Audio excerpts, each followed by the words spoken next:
This programme is proudly sponsored by BYD, the #1 electric vehicle in the world and the fastest growing brand in the UK car market. BYD and Super League Raw, building our dreams together. And the home of Super League Raw, the Bluebell in Warrington. Make this your pre- and post-game destination for the best food and drink in town.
Good evening, one and all. Welcome to Super League Raw Weekly Round number 18, which means we are officially now 2/3 of the way through the Betfred Super League season. With me, I believe Joel will be joining us shortly, but with me thus far is, of course, Steph and Reggie. Good evening, gentlemen. Are you well?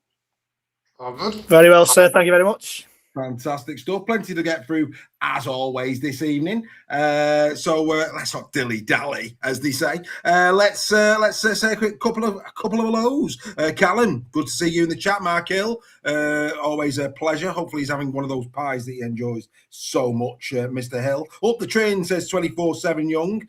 He's obviously old, if you've got to say young in your title. Gary Hutchinson, he's with us as well in there. Volstag's with us, a Saints fan. Happy days, he's not under a rock. Beautiful stuff. Great to see Volstag here. I'm sure he's going to enjoy tonight's discussion immensely, is what I would say. But before we get to any of that stuff, let's go there, shall we? What a sensational origin. Go on, beautiful stuff. State of origin, the Blues get the win, 2-1. A fantastic advert for Rugby League. Mr. Nixon, your Maroons lost, mate. Great day for the New South Wales. Yeah, it was just a great game, wasn't it? I'm still filthy about it, but no, a great game. New South Wales thoroughly deserved the win. Seems a long time ago now, though. No, it was only a couple of days. Yeah, it seems a long time ago, though. But it was, I thought the Maroons were going to wrap it up on their own turf, but some outstanding performances by the Blues. What can I say? Nothing more to add to that than well done, the Blues. Yes. I tell you what, Steph. I mean, I know Cleary got player of the comp, but I'm going to give a shout out for Hudson Young. I thought Hudson Young, for all three games, played every minute. I thought Hudson Young was exceptional for New South Wales, mate. Yeah, he was, but I think Game 3 was when Cleary really stamped his mark on the series as well, though. It was his best game for me, but I agree completely. I thought Young was outstanding throughout the whole series. Yeah, absolutely outstanding. Great advert for the game of Rugby League. Thoroughly thoroughly enjoyed it. It was tremendous, absolutely marvellous. If only it wasn't just 3 times a year, but then again, it's what makes it so good. It'll be back, of course, next year. And of course, we can but hope that, like New Zealand, one day it may be played in this hemisphere. Imagine that for those who can't afford to get down to Australia. If that competition was to come over to here, probably Wembley, I'm guessing, to make it happen. And there you go, Volstagg. What a lad, straight to the bar. And it's not going to make me go any easier, but yeah, well done there, Volstagg lad. He's got the first pint in. Great stuff, mate. To your health. Well done. By all means, if you're not a member but you want to help us to grow the channel and help us on our way, then why not just do a super chat? Or if you want to do it, remember, and you want to buy us a beer, then by all means do so. By all means do so. We don't mind that. We don't mind that at all. Right, we missed it last week because of time constraints. Didn't have the time to do it through the week, so therefore it is now time to do now this seems a long time ago, June. The coach, player, and of course team of the month for June. And where coaching was concerned, there was but 2 candidates for it. It was, of course, Brad Arthur and Matt Peat. This is what they got up to in the month of June. For Brad Arthur's Leeds, they beat Saints at home 24-16, beat Toulouse away 48-24, beat Warrington away 34-6, and beat KR at home 34-8. They scored 140 points, conceded 54, and of course they went forward. Of course, stayed in first place going forward, 8 points. Now, we go over to Matt Peat's Wigan Warriors side, who won away at Catalan, 40 points to 16. Then they won, well, all of these games were away, of course, because they were away from the brick. 48-10 win at Trin, 72-20 win at York, and a 20 points to 16 win at FC. The June points, 180, 40 more than Leeds, and 62 conceded. Of course, they went forward from 6th to 3rd place in the month of June. They are the 2 candidates. Steph, who gets your vote and why? For me, they've both been brilliant in the month of June. As obviously 100% winning record, you can't really get much better than that. But for me, when you beat 3 teams that are in the top 6, there's only one winner for me, and that's Brad Arthur. Fair enough. Fair enough. It is. The poll is live, folks. The poll is live. If you're watching, there. And Callum's gone in. Callum, I'll get you on screen in a minute. Well done. Callum's gone to the bar as well. Greg, your thoughts? Yeah, I completely agree with Steph there. I mean, they came to Warrington. Warrington were at that point doing quite well. Saints as well to beat those teams. I'm going for Brad Arthur too. Fair enough. Here's a drink for Volstagg, says Callum. Outstanding stuff. Cheers for that, Callum Galver. Yes, I mean, look, you're absolutely spot on. It can only be Brad Arthur. Before we get to that, I mean, look, the other really impressive thing there in terms of the two stats is that Wigan had by far and away the easier 4 set of fixtures, albeit I get it, they were all away. But Brad Arthur's team conceded 8 points less, which is just, again, we talk about attack and we talk about results, but I mean, 54 points in 4 games when you're playing teams that like that, you think, wow, what an effort. The chat, well, let's just have a quick look. The poll that is live on YouTube now, which we're going to bring to an end.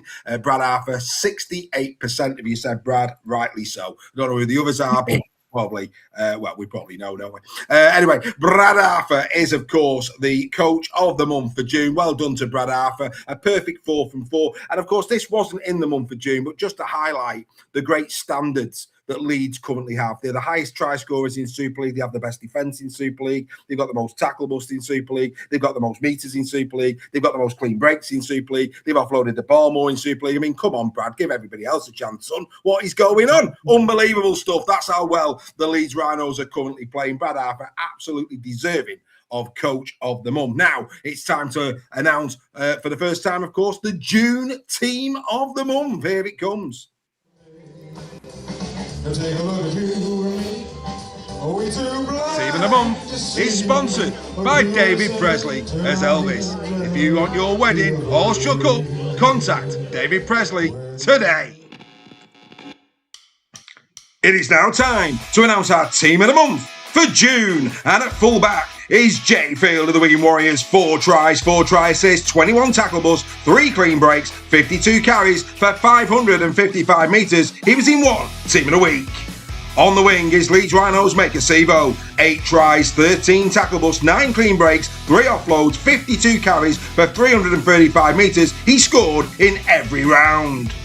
In centre is Leeds Rhinos Harry Newman. 4 tries, 1 assist, 3 breaks, 18 tackle busts, 49 carries for 352 metres. He was in 2 Team of the Weeks. Alongside him is his partner in crime, Ash Handley. 2 tries, 2 try assists, 4 clean breaks, 13 tackle busts, 61 carries for 501 metres. He was in 1 Team of the Week. On the wing is Wigan Warriors Noah Hodkinson. 8 tries, 9 tackle busts, 9 clean breaks, 17 tackles, 48 carries for 385 metres. He was in 2 Team of the Weeks. At standoff is Lee Leopard's Adam Cook. 1 try, 5 assists, 15 goals from 21 attempts, 24 attacking kicks, 34 carries for 213 metres. He was in 2 Team of the Weeks. At scrum half is Man of Steel Jake Connor. 1 try, 11, I'll say it again, 11 try assists, 24 goals from 26 attempts, 30 attacking kicks, 58 kicks in general play. He made 73 metres. He was in 3 of the 4 Team of the Weeks. At prop is the Herminator Herman SASA. 65 tackles, 89% tackle efficiency, 19 tackle busts, 8 offloads, 60 carries for 442 bruising metres. He was in 2 Team of the Weeks. Our hooker is Bradford Bulls Andy Ackers. 2 try assists, 165 tackles, 94% tackle efficiency. He had 2 tackle busts, 15 runs from dummy half, 208 metres made. He's been picked for his consistency. He was not in any Team of the Weeks, but he was exceptional over the course of June. At prop is Mikola Jelensky on his way to the Perth Bears next year. 72 tackles and 93% efficiency. 15 tackle busts, not a single drop ball from prop, outstanding. 62 carries for 491 metres. He was in 2 Team of the Weeks. In second row is Wigan Warriors Junior Nsemba. 2 tries, 2 try assists, 64 tackles, 11 tackle busts, 60 carries for 467 metres. He was in 2 Team of the Weeks. Alongside him will be the Leeds Rhinos, Chris Hankinson. 4 tries, 1 try assist, 123 tackles and a 96% efficiency. 46 carries for 320 metres. He scored in every round. And finally, at loose forward is Wigan Warriors, Oliver Partington. 1 try, 10 tackle busts, 109 tackles and a 91% efficiency. He carried the ball 54 times, making 396 metres. He was in 1 Team of the Week. And on the bench this month is Warrington Wolves Josh Smith, Wigan Warriors Adam Kieran, Wakefield Trinity's Myman Meakin and Lee Leopard's Jacob Alec. They are all on the bench. This is your Team of the Month for June.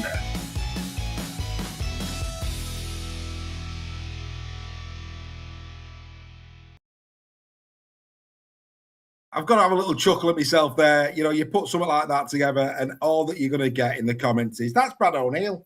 Yeah, don't know what's happened there. But there you go. Oliver Partington at loose forward. Yes. There you jolly well go. I have to say, Greg, I think in all the time of me doing Team of the Month, I don't think I've ever done one where 2 teams have dominated it like that, ever. I mean, I can't remember. Ridiculous how dominant Leeds and Wigan were in that Team of the Week. And deservedly so for Leeds, especially, mate. You know, they've certainly turned the corner this year. Perennially, that's not an easy word to say. The team that starts slowly when they have won grand finals in the past. But yeah, I mean, it's great to, you know, Sevo. What can you say about Sevo and those 2 centres there?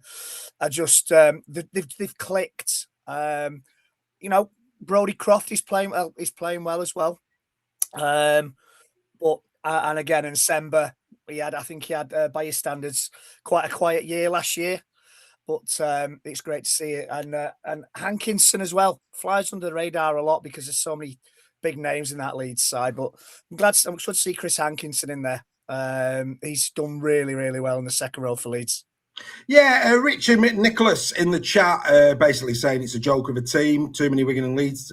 Who do you think should be in there, mate? It's a 2-way street. It's Super League Raw. You tell us, mate. Who do you think should be in there? A lot of painstaking research has gone into that in terms of every single KPI for every single player in the league. So by all means, let us know who you disagree with. I'd be very interested to know who you think should have been in there. You're quite right, Reggie. Brodie Croft very, very close. Also, the likes of Joe Offeringawi, who was just outside in terms of prop forwards. He had a good June as well. But no, in the main, and like I say, as you know, we only pick players that have played in all 4 games. So if you haven't played in all 4 games, because this is about consistency, we don't pick you. And that's why Ollie Ashelbot's not there, because he missed the game, did Ollie. So there's certain players that you're probably thinking of, Lockie Lamb's another one, where you think, oh, they must have been in with a shout, but actually they missed the game. Steph, your thoughts? Yeah, it's not a surprise to me. I mean, it is a surprise that we have got so many leads in Wigan, because we normally don't in that respect. But when you look at those 2 coaches that were up for it, 4 wins, wasn't it, for Wigan and Leeds? Both teams had fabulous months of June, and off the back of that, there was some exceptional performances. The Sevo Newman Hanley. That is some back line there at the moment. They're the best in their position at the moment, and I think even going into July, you could argue that as well. So no problems for me. Chris Hankinson is playing like a man possessed at the moment, isn't he, for Leeds? He seems to have really found his position at loose second row. Sorry, for them. So. And we have recognised some other players. Andy Ackers. I don't think many people would have had Andy Ackers in there, but he has been brilliant for Bradford in June. If you actually watch Bradford's games, he didn't start particularly well for them, and I think he picked up an injury early on as well. But there's no doubt he's been exceptional for Bradford in the month of June. So yeah, Adam Cook at Leeds, another one people may raise. But if you look at the 4th best goal kicker in Super League, who'd have thought that? So after the grief that he's got this season, but I think more so his assists. He's got more assists than Lachlan Lamb this year, and his in-play kicking has been phenomenal. So I'm really pleased for Adam that he's finally getting a bit of plaudits. Yeah, no, absolutely. And you're right. I mean, Brad O'Neill ran Andy Ackers very, very close, but Andy Ackers out-tackled him, outran him. Andy Ackers very, very strong. But Brad O'Neill, again, another player who was very close in the reckoning. And, of course, good to see the likes of Josh Smith in there, who had a really good June, faded a bit at the back end, but he played in all 4 games and statistically and effort-wise, well deserving of his spot. Adam Kieran's having a great season as well. Mike McMeekin. So, yeah, I'm not sure if our friend who said it was a poor team thinks it's a team of the week. That's coming up in a minute. This is team of the month. This is team of the month for June. And, of course, later in the show, we'll ask you to pick who you believe out of the starting 13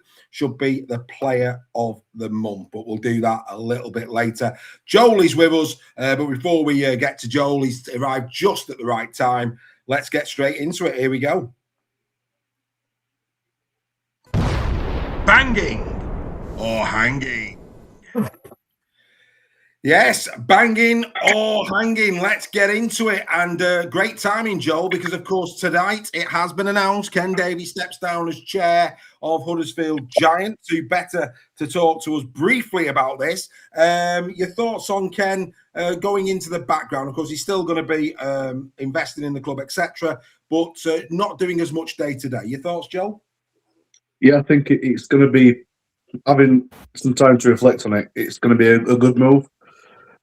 Especially so because I think it's like people who own McDonald's franchises. They always say don't have the owner working as the manager because you can be too emotionally invested.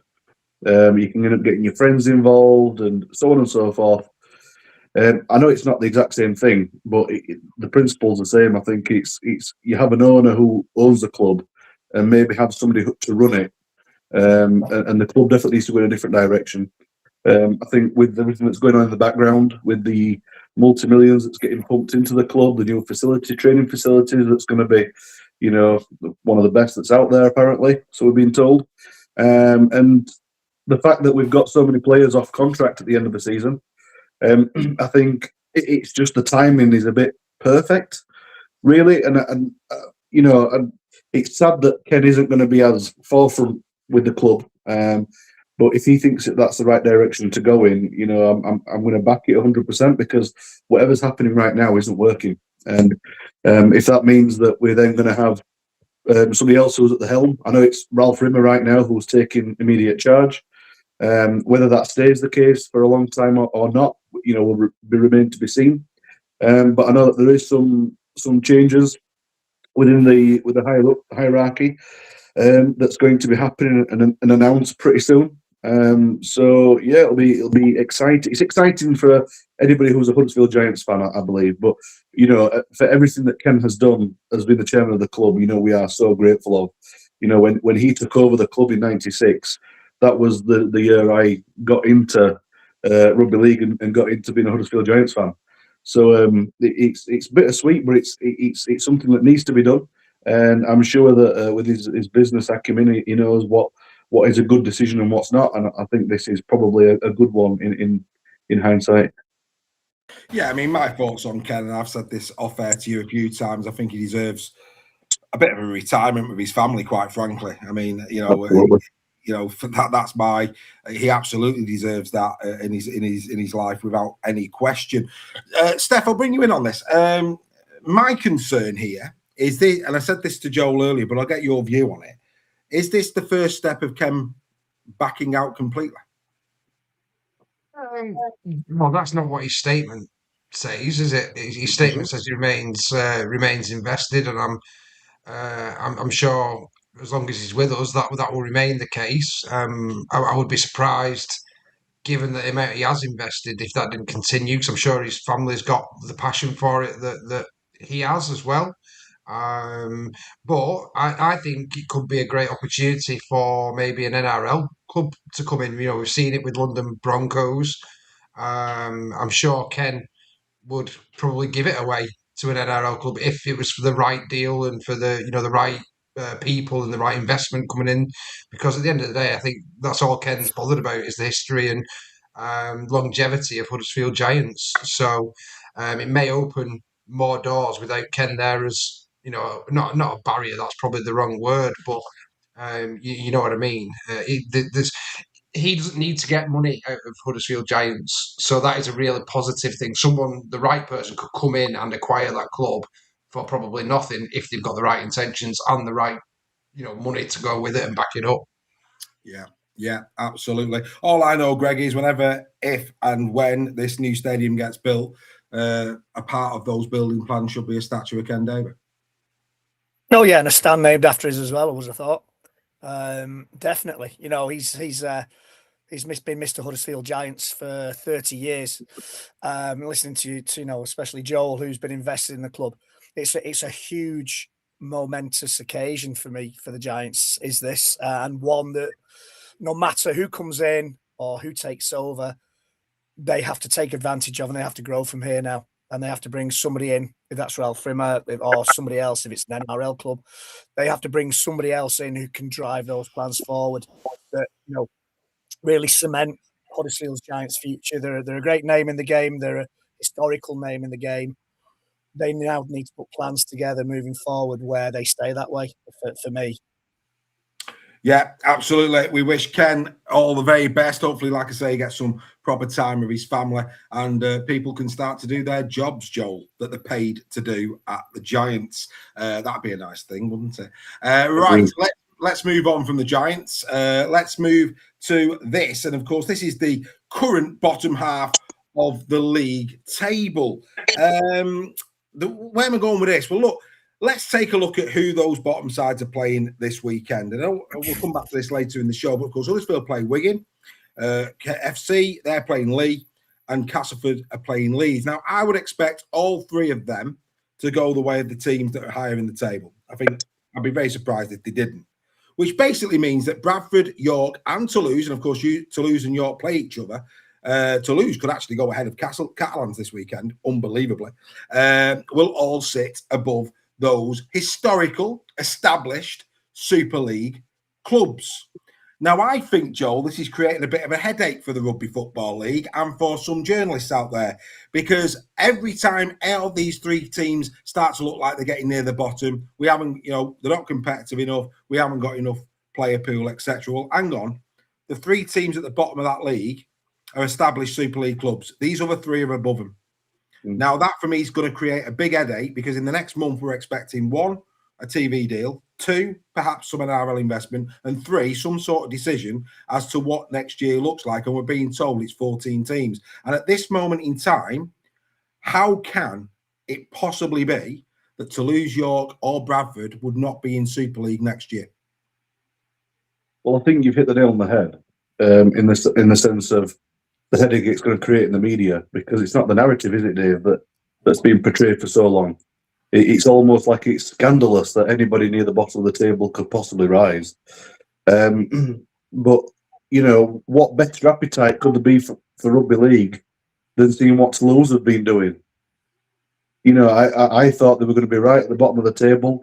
Hold my hands up. They've been absolutely fantastic this season.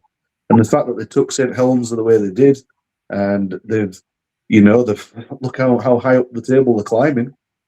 You know, and if they are to go ahead of Catalan, what a statement that is. You know, with the players that Catalan have got and the prestige that the club has held over the years. You know, that's their arch rivals right there. Correct. So what a narrative that then creates. And it's a nonsense, all this. There's not enough players in the pool. There's plenty of players. There's huggings of players. There's a lot of these players that play even in the Queensland Cup, New South Wales Cup, that'll never get a shot at NRL. But if they come to Super League and play in Super League, they've got every chance under the sun. And then what that does is that raises the bar of the younger kids that are the British players. That makes them play better because they're playing for the shirts. Because a lot of people will say, "Oh, well, we want British-born people playing." Well, maybe we do, but sometimes it just takes a little bit of competition to get them to perform better. Well, I think good evening to Nicola Burtonwood. Not seen Nick for a while. Good evening, Nicola. Look, I mean, I look at this, and Steph, we spoke in the week in terms of this is Toulouse's motivation now for me. Where they're currently sitting in the league, their motivation has got to be, we want to finish above Catalans. That's their statement. They're not going to get in the top 6. That ain't going to happen. But if they could finish above Catalans, that'd be a statement. And, you know, for me, that's got to be where they're aiming for. And based on current form and how they're playing, I'm not backing against them doing it. No, it's one of those. I mean, we were told by a lot of people in the media and whatnot that these 3 teams would have a good start and then they'd drift off towards the end of the season. Well, with 2/3 now, and all 3 of them are above 3 established Super League clubs. So I don't know how longer that narrative can continue. Let's not forget as well that 2 of those teams in York and Toulouse are operating on half the budget as well.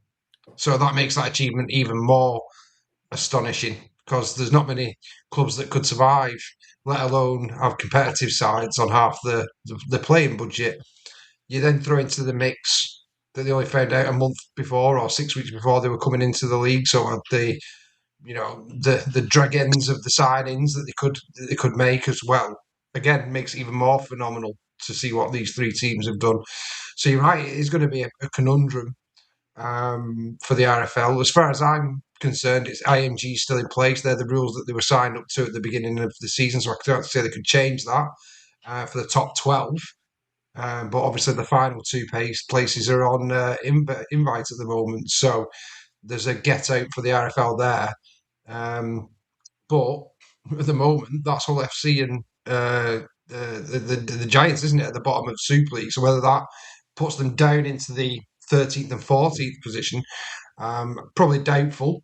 And it would be one of the newly promoted teams that are sat there, but that's the only way that they're going to get rid of one. But it would just be a really bad picture, wouldn't it? If those teams finished, 10th, so 9th, 10th and 11th, and one of them got relegated, that would not go down well at all. No, it wouldn't go down well. Good to see Andy Bibby in the chat this evening saying, "You're right, Joe, without space race competition, we'd have never have gone to the moon." Andy, we're talking about the possible. We never have been to the moon.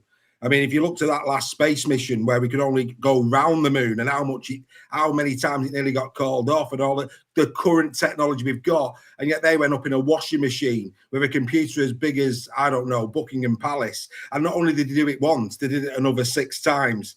Wow, really? Rugby League is the art of the possible. Let's not talk silly moon landings on Super League Raw. Good Lord, sir. Anyway, carry on drinking. Good times. Steph, well done, mate. Look, let's go back to Joel's point, Greg, on this in closing. Yeah. The player pool. Right. Before this season starts, very few people are knowledgeable of players such as Machuja Som, Brendan Hands, Jake Shorrocks. We all knew about Ollie Ashelbott, but let's be fair, nobody saw Ollie like the seeing Ollie at this moment in time. Now, if they're not Super League players, I don't know who are. You then go to Bradford. Wonga Blake supposedly was not good enough to play Super League. Well, hold me beer. Let me show you that I am straight away. And then you're talking about players at York like Cody Hunter. I mean, Cody Hunter, and I'm sure Joel can see, if Tuilala Hayes is a Super League player, well, Cody Hunter is as well. Cody Hunter's having, and in fact, actually, I apologise to Cody Hunter for the comparison. Cody Hunter at this moment in time, he's playing some spectacular rugby league at York Knights. Spectacular. Yeah. David Nofaluma playing some lovely rugby league. So this talk that, the player pool isn't there, some of these players have been written off, and look at what they're producing. Couldn't agree more with you, Dave. Yeah, the pool is there. As Joel says, the pool is there. You can only see with teams like Warrington at this moment in time and Wigan bringing through youngsters who don't look out of place. And underneath the level of Super League, we've got championship players who some of them will step up and can fill those gaps. I think for me, one of the maybe the biggest crimes is a lot of teams would rather look to the Queensland Cup and the New South Wales Cup than look in the Championship and look at some of the players that come from the Championship.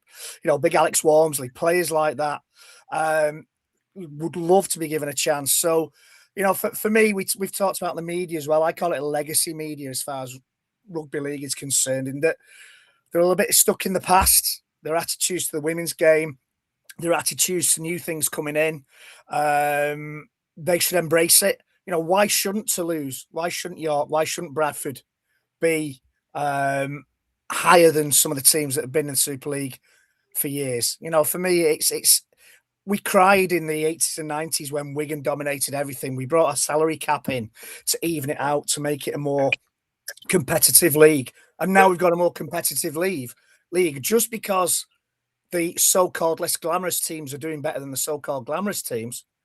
Well, surely that's the salary cap and everything else that's come in place over the last few years starting to work. Yeah. Absolutely. I don't know. Well, absolutely. We haven't got a player pools. Look what Wigan youngsters did to Warrington this weekend. Hello. Anyway, we'll get to that later.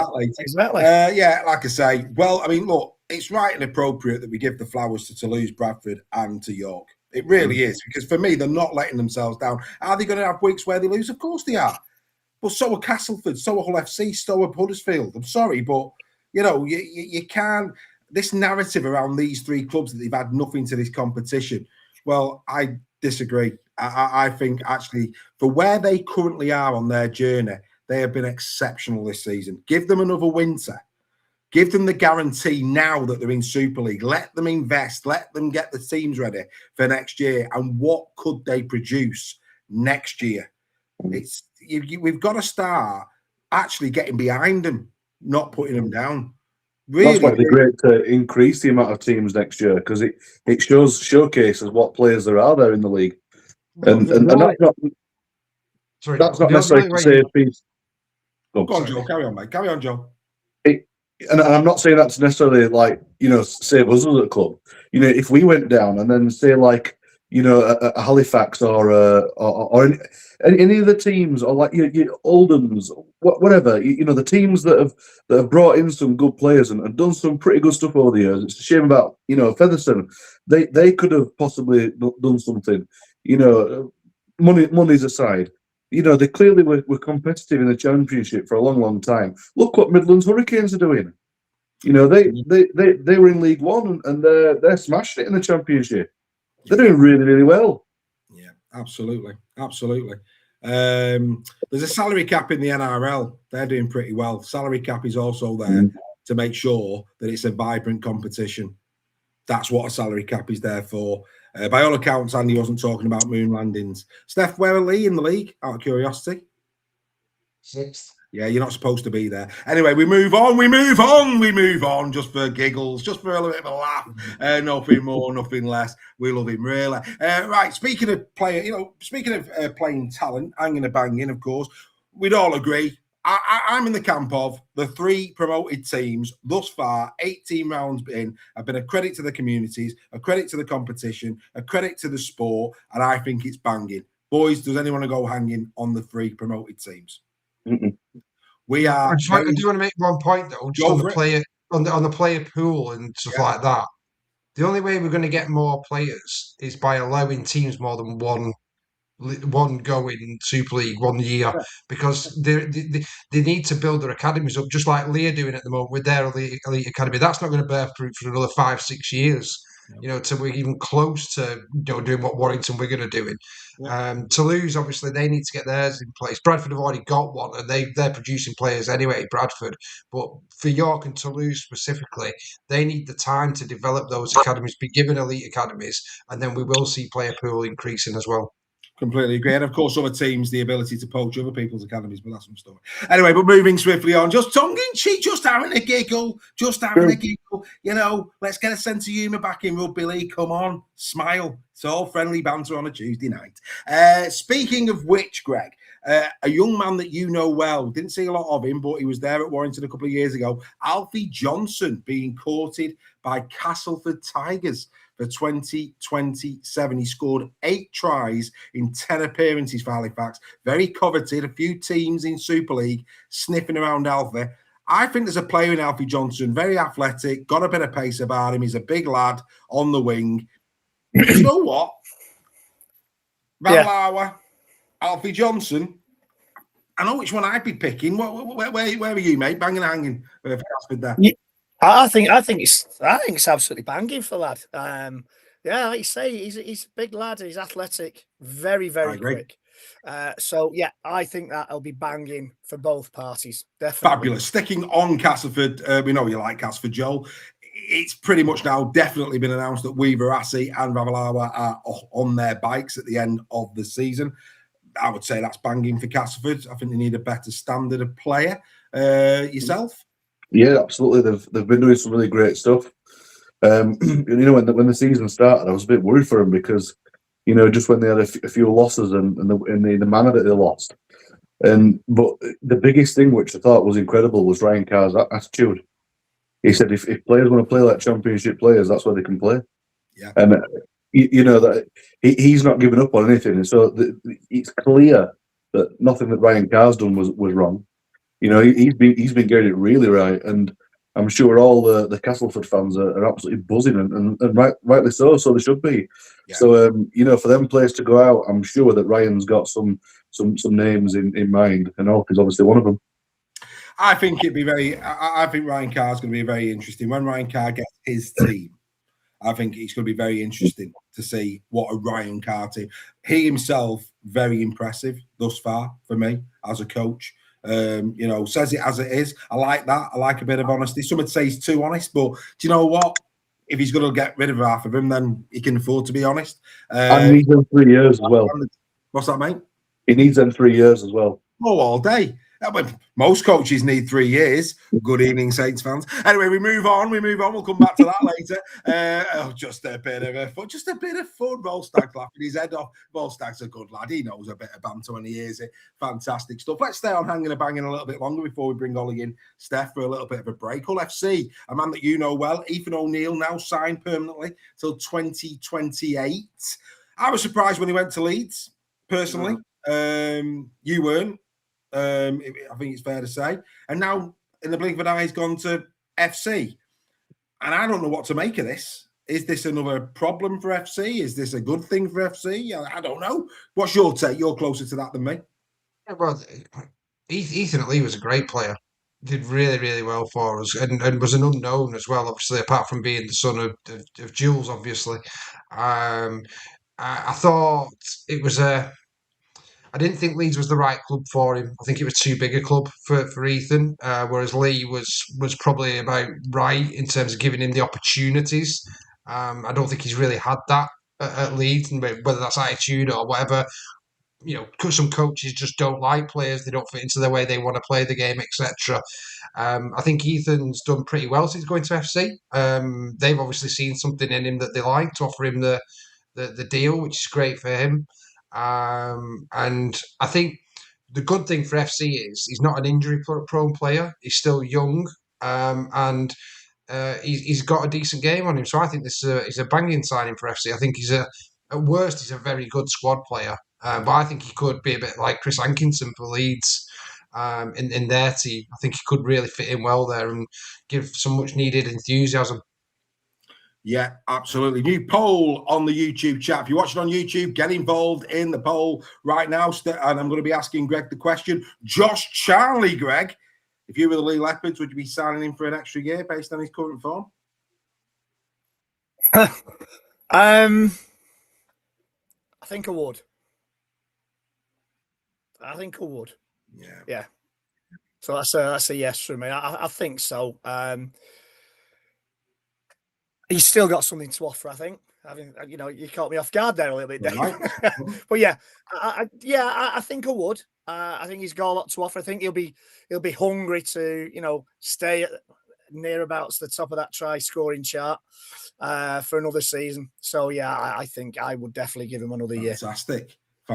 I agree. Banging, absolutely banging what Josh Charlie's producing. Yeah. And I think what it says is that, you've got to pay, and I'm sure the Tackle Talk ladies do this every single week. You've got to praise him for the way he's looked after his old bod, because to be doing what he's doing at his age, fair play to him. I mean, at his age, it's not only that, down and get a can out the fridge, let alone go down the try line and score a worldie. So well done, Jockey boy. Keep going, mate. You're absolutely. It's not only that, Dave. It's the way he flies through the air and takes his tries. I mean, it's a trademark of his that the dive for the line. So he did it. He did it at Warrington. He's doing it at Lee. So yeah, definitely worth another 12. 94% said Josh to stay. The 6% get in the chat. Why wouldn't you keep Josh Charlie if you were at Lee? That's an interesting one. We'll keep an eye out for any response with regards to that. Just let us know why you wouldn't keep Sir Josh. Back to you, Stefan. I'll go to Joel on the next one. Any Kai O'Donnell sightings, rumours, anything? Funnily enough, I've seen him in Morrison's before. Nothing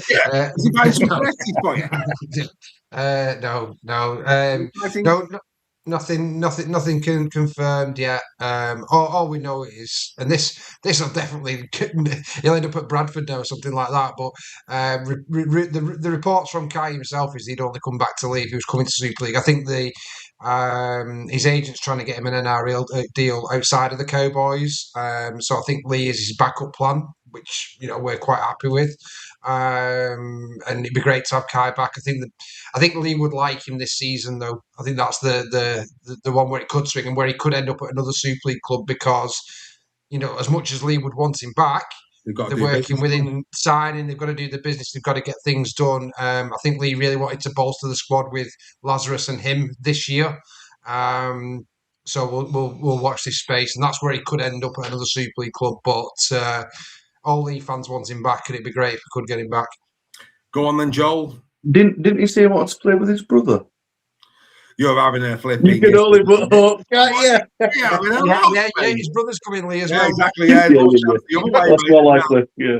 Dear God, I put a big fence up round Huddersfield, mate. There's more chance of him leaving to go. That'd be great, though. That wouldn't it? Can you imagine going to Lee? I'll tell Ashley you said that. It'd be great if Ashley went to Lee. I'll tell him you said that. Yeah, I'm sure you would. He's going nowhere. He's going nowhere. Well, he's not at the minute, is he? Bless him. We hope he's recovering well. Joel, coming back to you, mate. Let's go KR. Jesse Suey year extension. Banging and hanging. Yeah, banging. I like Jesse. Yeah, great player. I think he's just KR through and through. He's been a massive part of what KR have been doing, and I think that's going to be absolutely banging. I don't think there's going to be a single KR fan who'll be upset about that. Who would you have over him? From what he's been doing, he's absolutely brilliant. He's worth every penny. Fair enough. Yeah, by all accounts, he paints a picture by the sea. So I'm led to believe. But anyway, I'll let people go on YouTube and Google the lyrics of a great tune. Great tune, that, Jesse. Who sang that, Reg? You remember that song, Jesse? It's a great song. 90s.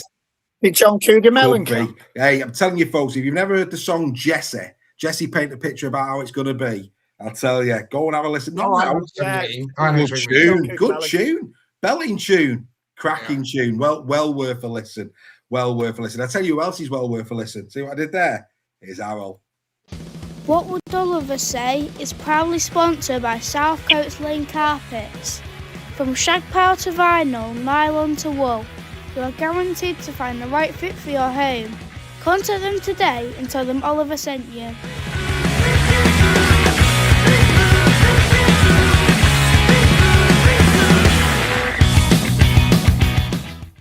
This is What Would Oliver Say at Super League Raw. This week I want to talk about Wakefield because at the start of the season a lot of people thought Wakefield would just be happy to get a few points past a big team. Now look what they've done. Now they've become one of the best teams to watch in Super League.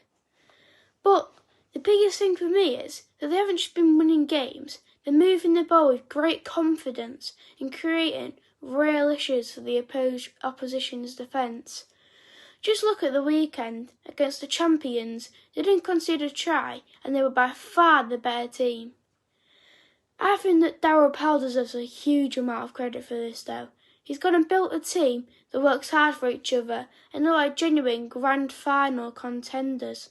But just quietly gone about proving people wrong week in, week out, every single week. Wakefield though are one of the stars of the 2026 Super League season, even though it's not even over yet. If they keep playing like this, I don't think anyone wants to face them in the playoffs, because if Hull KR get there, I certainly don't. What do you think, Super League Raw?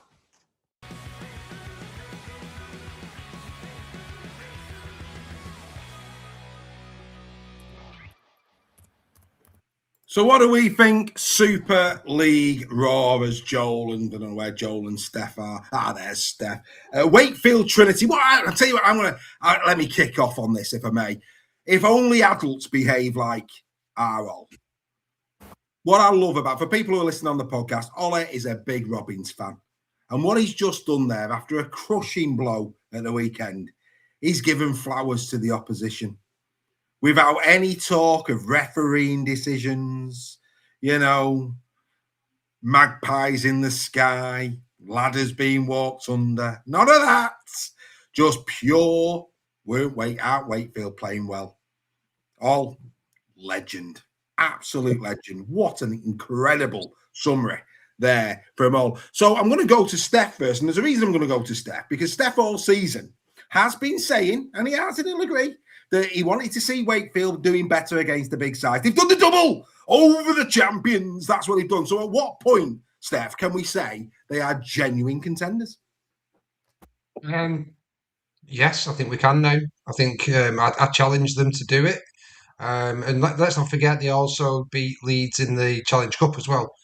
So that you could class as a win over a top six side.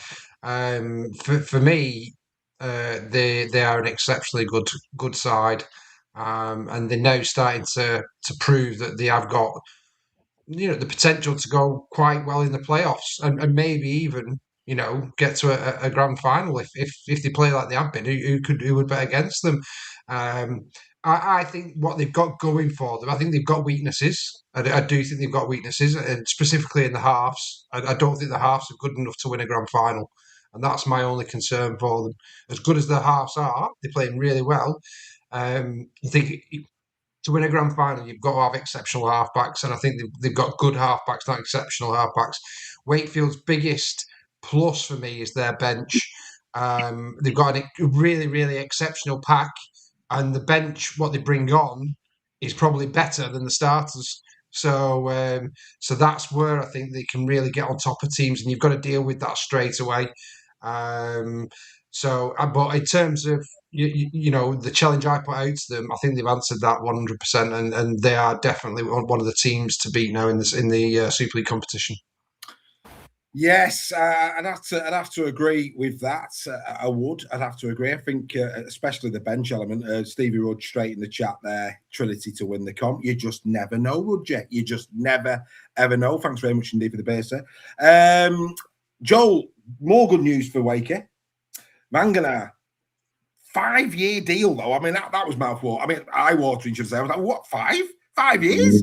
Is this Wigan in disguise? 5-year contract for Vanganar, but I mean, what a player he's been for Trin. Yeah, he's been very instrumental. I can see why they've done it. If anybody else wants to have him, then they have to pay some money out, and it's smart business. And it's obviously a massive intent as to the players that they want to retain. They've got a statement there. As regards, are they there yet? I get what you're saying. I think I'd probably make that call at the end of the season, come playoffs, and see how far they get. But they're certainly playing like no other team. They're really exciting to watch. I enjoy watching Wakefield. It's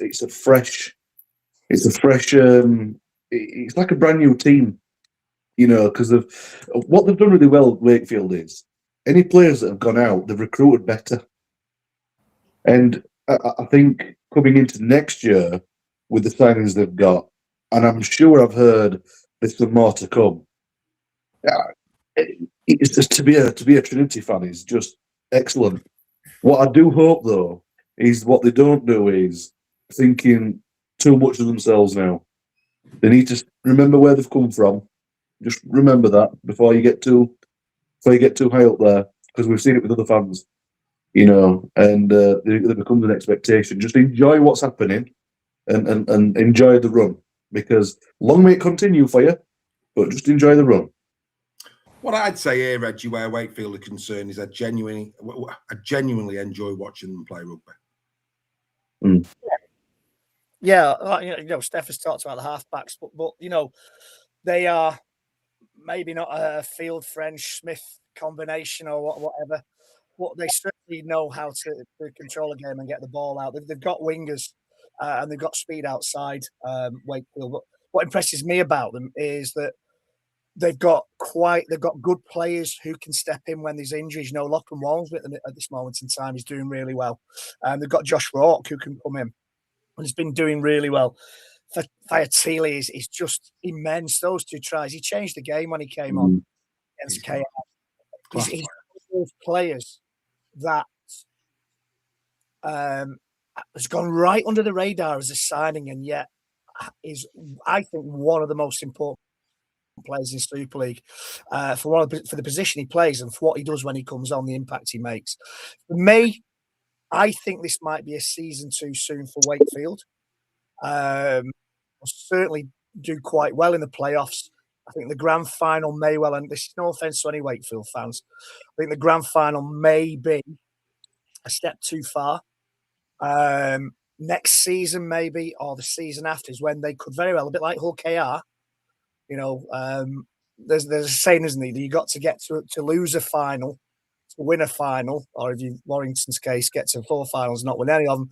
But I think maybe over the next 2 years, develop more. The investment that's going to come is the frightening thing for other teams. I think Steph alluded to that. Or it might have been Joel. I can't remember. But the investment that's going to come into that team over the next few years is frightening as well. Well, that's it. So, and that is the danger, isn't it, for the other teams? Yeah. I mean, the amount of dough that Mr. Ellis has got, and there's no doubt he's going to invest that heavily in Wakey. Wakey will or should be. And you know what? They're proving, aren't they? They are proving that they can spend it wisely, and this is something that we've said about Lee over the last few years, that they've got a lot of these decisions right in terms of the personnel that they brought in. So that is a real quality combo. Not only have they got the dough, but they've also got the know-how of finding these right players to slot in. So for me, I think Trin is a really exciting proposition over the course of the next few seasons, and one which I'll watch intently. What I would say, it'd be remiss of us not to talk about KR. Brilliant Trinity at the weekend, absolutely superb. Bullied KR, bullied them again. Beautiful, fantastic, well done to Trinity. But Steph, we've got to talk KR. I mean, at this moment in time, and look, they could still get to Old Trafford and win. They could. Let's just carry out this, what I'm about to say right now. But right now, 18 rounds in, they are reminding me about like an enterprise rent-a-car. It's not coming back in the same condition, this title defence, is it? Well, no, and I think the big difference from this year is that they've suffered injuries. Then whereas last year, I know they had a couple of injuries last year as well, but nowhere near to the extent. I think when you play, this is where it was a bit of a mismatch for me at the weekend with Wakefield, because it played to Wakefield's strengths. No Hadley, no Tom Amone. The players like Fertility, that was music to his ears. That those two weren't playing. But that's not taking anything away from Wakey, because to go to Craven Park, even with those two missing, is massive. I really think KR are missing Artem Morg as well. We'll be back this week, aren't we? Yeah, hopefully he should be back this week as well. Why And this is why. On that, why is Ryan Hampshire playing fullback when Jack Broadbent's fit? Can you explain that to me? I have no idea. I have no Bonkers, isn't idea. it? Yeah, and I think the other one's Joe Burgess as well. I think he's not fit I think he's been brought back too quickly from his injury. He doesn't look. If you look at his returning the ball, he just was miles off against Wakefield from what we expect from Joe Burgess. So I don't think there's a massive problem at KR. I think the injuries have really hit him hard. And especially when it comes to Hadley, it's repeat, it's back to back, and he could be missing for, it's a bit like Matt Davis at Lee. When you get concurrent head knocks, then you're out for 6-8 weeks now because of doctors' protocols and things. It's not just your 12-day HIA. So I really think there's that they were missing those. But that's a compliment to Wakey as well. That KR have to be at their very best, even at home, to beat them. And Wakey went there and did a job. It was a tremendous effort from them and really showed their credentials. But KR, the worst thing people can do now is write KR off. Absolutely. I think one of the things, Joel, that Willie Peters will be very concerned about is that they have had the 4th highest missed tackles this season in the league. Now, when you consider last year the brutal nature of KR's defence and the accuracy of their defence as well, to be 4th worst in terms of missed tackles in Super League, that's going to worry Willie Peters, isn't it? Massively, because you're right. Last year they were frighteningly good in defence. They were probably one of the best defensive teams we've seen in a very long time last year, and I think it massively went in the favour as to why they won the World Club Challenge. Yeah.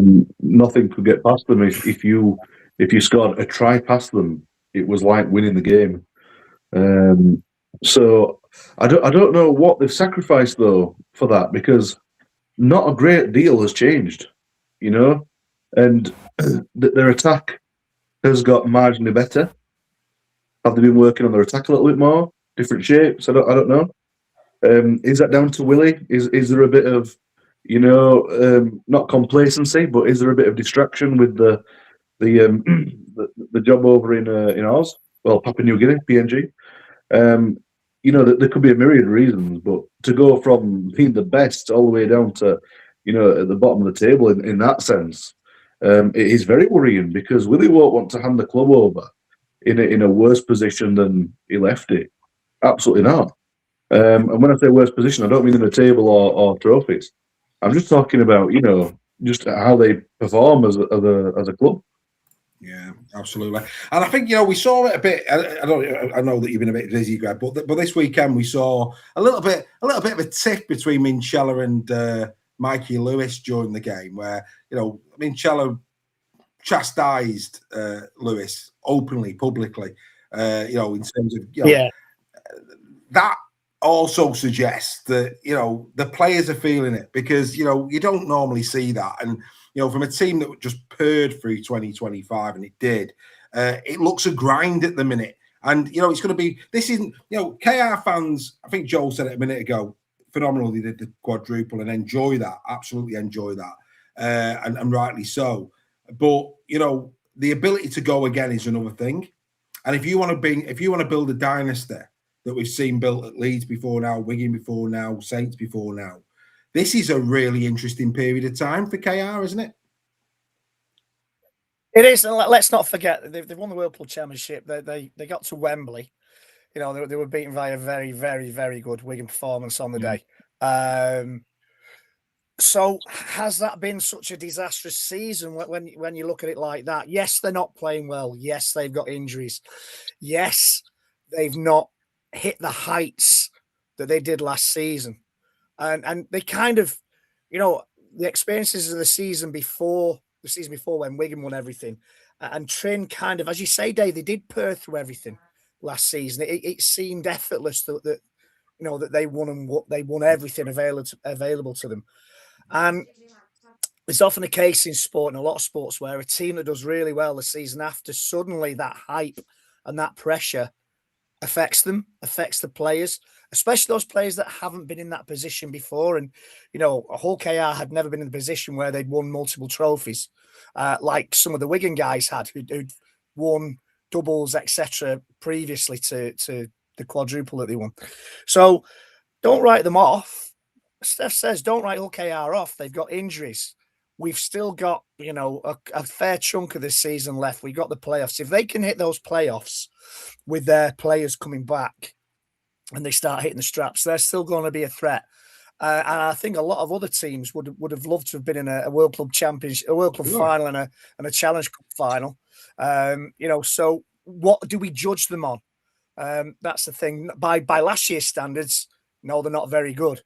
But as Steph says, I wouldn't write them off. I mean, I think to say they're not very good would be taking it a little bit too far. They're in the top six, but it doesn't feel like a team at the moment that will win the grand final. That's not to say they won't. That's not to say they can't gain that back. But at this moment in time, 18 rounds in, it doesn't feel like they're in that place for me. But I tell you what.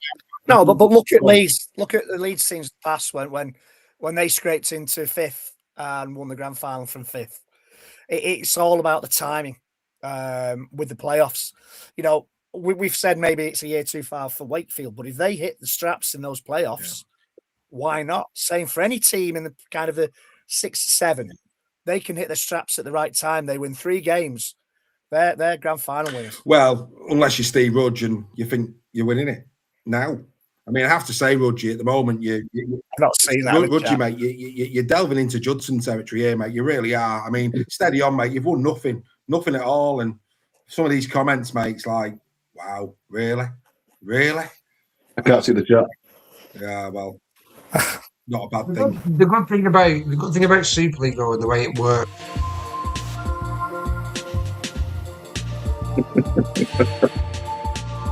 The reason I've done that is we have what, for me, is one of the quotes of the year. It's one of the quotes of the year, and I've got to give him his due.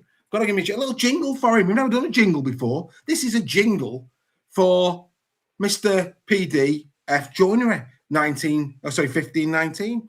More players in a full-time environment can only be good for the sport and gives young kids something to strive for and can see a real viability option to play sports at a top level. I would caveat that with saying rugby league. How many people opt for football and fail because it is so difficult to make it as a professional rugby league player? And how many rugby league players say, I had to choose between football and rugby, or cricket and rugby, or whatever it may be? So actually, absolutely right. You have got more of a chance right now, if you've got the ability and aptitude to be a professional rugby league player, than you have a footballer. And you know what, PD?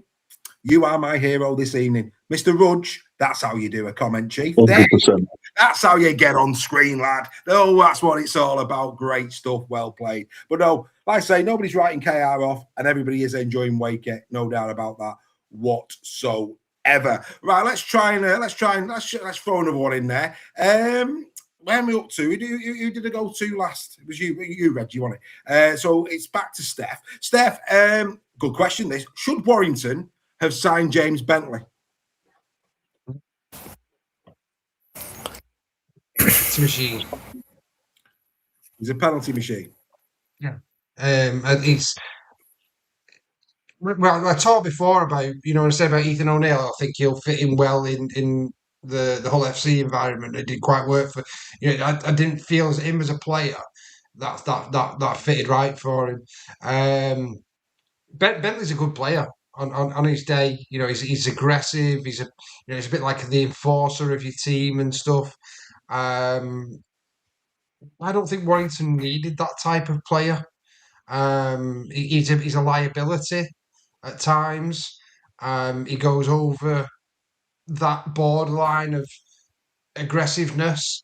I referenced the chicken wing tackle that he did, which was, just wrong on so many levels. To do that, and for a club, he wasn't good enough for Leeds. Can I just stop you there, Andy? Delete that comment, or I'll delete you out this chat completely. Because Super League Raw does not celebrate injured players. So that is a step too far. I don't mind. I don't think he's celebrating. He's saying we signed him because Holroyd had a long-term that's injury. Okay then. So he's not saying because I don't think I'll he's let him celebrating. I've read that the wrong way. So Andy, if you mean that we shouldn't have signed him because of a Holroyd long-term injury, that's fine.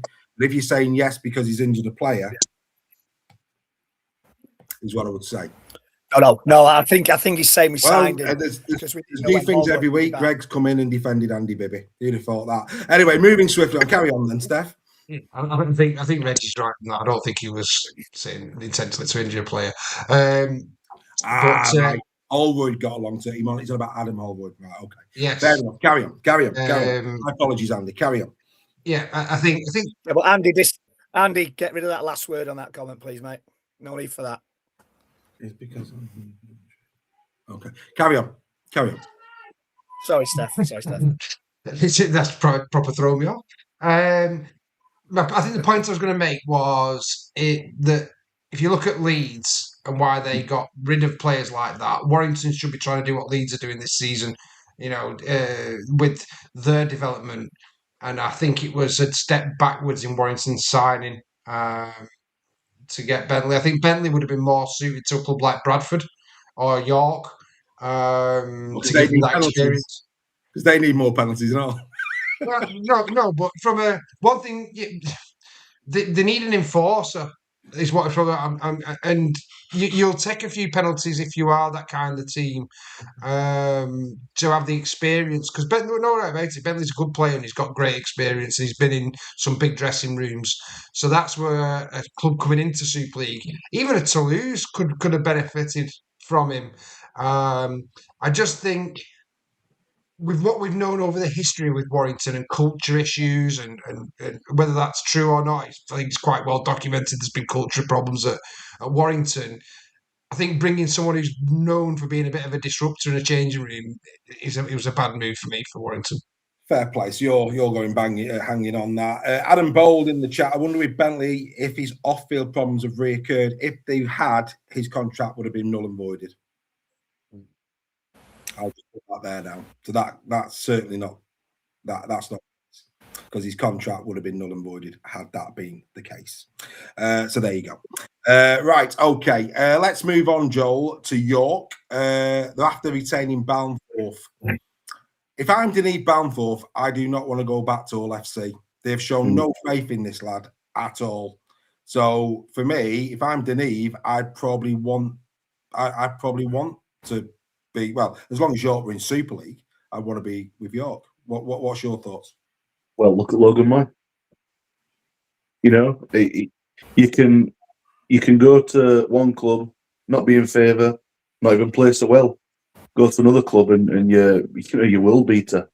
I'm not saying that he is, but he's found a home, probably let's call it, at York. And if they're wanting to keep him, then that's a sign that clearly that there's a good relationship there, and possibly Mark can do something with me, and I hope he flourishes there if he does go there, because he deserves his raps, he deserves to get his stripes, and if you've been falling out of favour at Hull, absolutely you don't want to go back, because you're not necessarily going to get the best deal either, because if they don't want you there, they'll happy just to ship you off to anywhere that'll have you.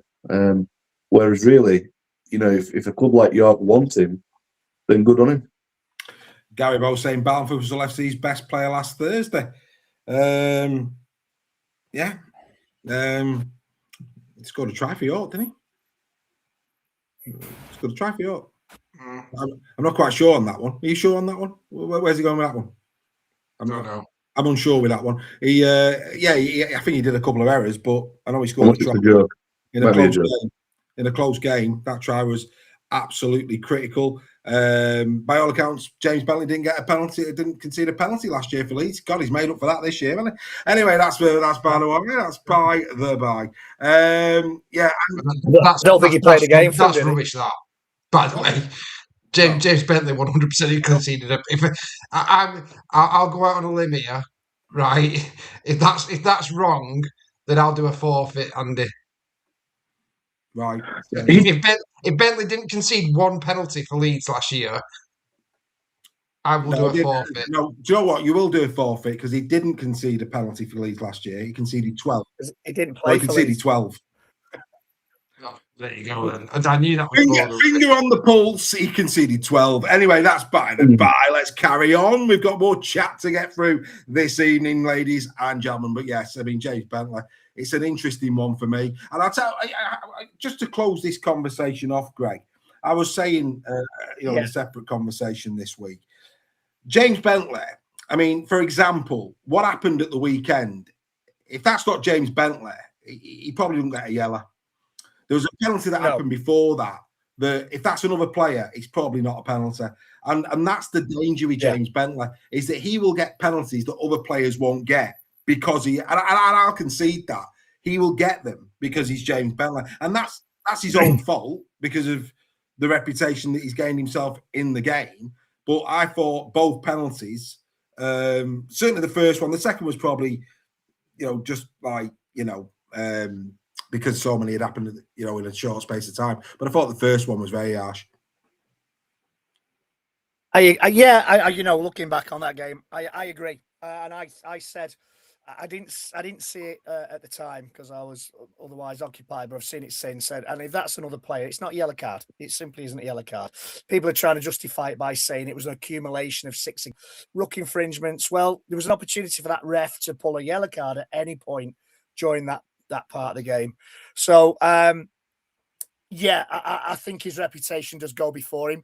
I can understand why he was signed because I don't think Burgess thought he would play as many games as he has, but injuries have meant that he's played more games than I think Burgess would have envisaged him playing.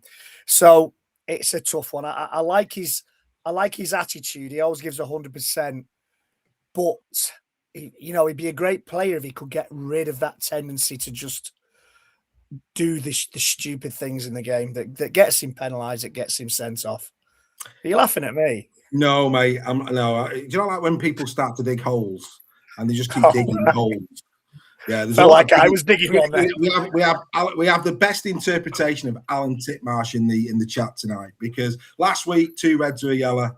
2 yellows or a red. No, I didn't mean that. I was just fishing. This week we've had, James Bentley didn't give a penalty away last year, give away 12. No, I meant red and yellow cards. He got a yellow. He got a red card last year. We're just like, I didn't mean him in landing. Good. Sometimes it's just best to, once your head's under the hole, just leave it. Just leave it there. Anyway, that's enough now. The Bibby show's over. We carry on. But Andy, I do love the entertainment that you give people in the chat. It's absolutely marvellous. Long may that continue. I'm sure the community would agree. Right, okay. Should we do Team of the Week? Go on then. I need to put my head in an ice bath for a minute, so yes, please. Yes, go on, do that. The Super League Raw Team of the Week is proudly sponsored by the Pentagon Motor Group. Visit their website today to find the make and model that you desire at the right price. It's summertime, the kids are breaking up from school and holidays are around the corner. It's the Super League Raw Team of the Week. Our fullback is Ollie Ashall-Bott. 5 try assists against St Helens 5. The man was handing out opportunities like a rep at an all-inclusive resort, handing out excursion tickets. Saints thought they were defending their home turf. Ashall-Bott treated Saints defence like airport security treats your suitcase, opened it up and took whatever he wanted right out of it. On the wing is David Armstrong, whose blistering pace against Catford was was superb. You know those tourists that sprint for the last sun lounger around the pool? Armstrong was faster than that. Every time he got the ball, Casford looked like they packed flip-flops for a marathon. At centre is Wonga Blake. Huddersfield have suffered enough this season, but Wonga turned up like a seagull, spotting chips on Blackpool Promenade. Relentless, ruthless, and impossible to get rid of. Alongside him, Romeo Tropi. Oh yes, solid defensively and took his stride brilliantly. Like a good pair of sunglasses, he made everything look comfortable and prevented Saints from seeing what was coming next. On the other wing is David Nofaluma. Huge work out of backfield and grabbed himself a try. The rugby league equivalent of that one mate who carries everyone's luggage through the airport, then somehow still has enough energy to get their first round in. At standoff is Brodie Croft, a hat-trick in France, 20 tries for the season, a career best no less. Most people go to France and come back with duty-free Toblerone 6 and spirits. Croft came back with 3 tries, Catalan's pride, and another entry in his personal highlight reel. At scrum half is Lachlan Lamb. Pulled the strings all afternoon for the Leopards, the holiday travel organiser of this team. Every connection made, every transfer smooth, every teammate arriving exactly where they needed to be. Unlike Jet 2, there were no unexpected delays. In front row is Luke Thompson of the Wigan Warriors, back from injury and straight into dismantling Warrington's pack. It was like finding your forgotten Factor 50 sun cream halfway through your holiday. Suddenly everything feels safer, stronger and less likely to end in tears. At hooker is Andy Ackers of the Bradford Bulls, outstanding on both sides of the ball and central to Bradford's win. Reliable, dependable and always available, like that battered suitcase that survived 15 holidays, 3 missing luggage claims and somehow still works perfectly. Also in the front row is Caius Fartilli of Wakefield Trinity. He rattled Hull KR's cage all afternoon. The rugby league version of a child repeatedly kicking the back of your airplane seat for 4 hours. He's constantly there, constantly annoying, except Fartilli was actually effective. In the second row is 19-year-old Taylor Kerr. Oh yes, a glimpse into the Wigan Warriors' future. This exciting new holiday destination. Oh yes, everyone's talking about that before the crowds arrive. Plenty of promise and already looking like he's worth the trip. Joining him in second row is Machuja Som, a hat-trick and a combination with Ashel Bott that was simply unplayable. Like turning up to that all-inclusive and discovering the cocktails are free, the sun is shining and you accidentally have been upgraded. Everything just clicked for Machu. And finally, at loose forward is Jazz Tabanga. Keeps his place again and he won the battle very, very easily against Elliot Minchella. The travel adapter of this team, not glamorous, often overlooked, but absolutely essential, and everyone knows when it is missing. Ladies and gentlemen, this is your team of the week for round number 18.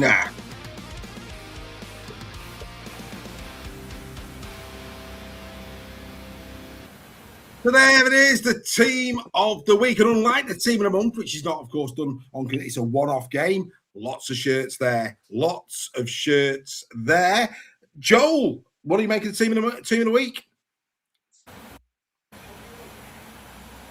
Yeah, I like this one. This is really good. You know what? The Toulouse shirts, York shirts. We've got Bradford shirts. We've got everyone that's in that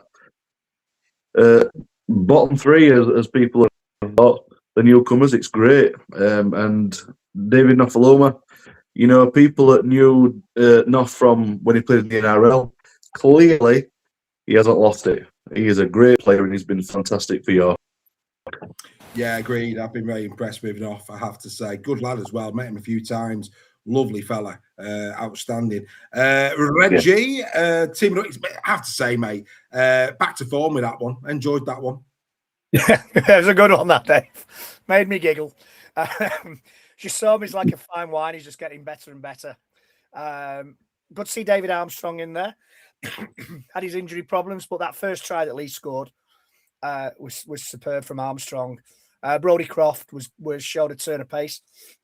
Let's hope he can do that next season. Good to see young Taylor Kerr in there. He took his try really well, although it was very, very poor and weak defence from Warrington. Excuse me. But overall, a very good team, and good to see, as Joel says, some different teams in there, some different coloured jerseys. And rightly so. There's a good Toulouse representation in there.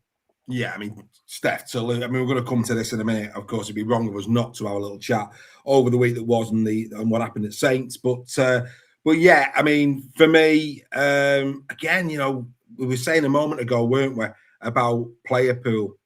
At the start of the season, if I'd have said on episode 1 of Super League Raw, the round 18 team in the week will have Ollie Ashelbot in there, Wonga Blake in there, Romeo Trappis in there, David Nofaluma in there, Machuja Som in there, a young lad called Taylor Kerr plays for Wigan in there. People that have gone, we're not watching this programme, they're talking nuts. But the reality bites. There's your player pool. These lads this weekend absolutely deserving of team of the week. Yeah, I think there will be a few people that say we're still a bit nuts, but I mean, there could be more Toulouse players in there this week, couldn't there? That performance was so good.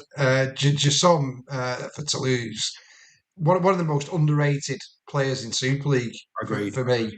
And I think Laguerre on the wing is doing a phenomenal job for Toulouse as well. I've said it a few times. I think some clubs should be looking at him that are higher up than Toulouse. I think he's that good of a player. There could have been more Wakefield players in there, but given their performance at KR as well. But all the players on screen there had fantastic weeks, and no one can dispute that. We can all have little, yes, we think this player could have been in there or that. You're going to be biased towards your own team as well.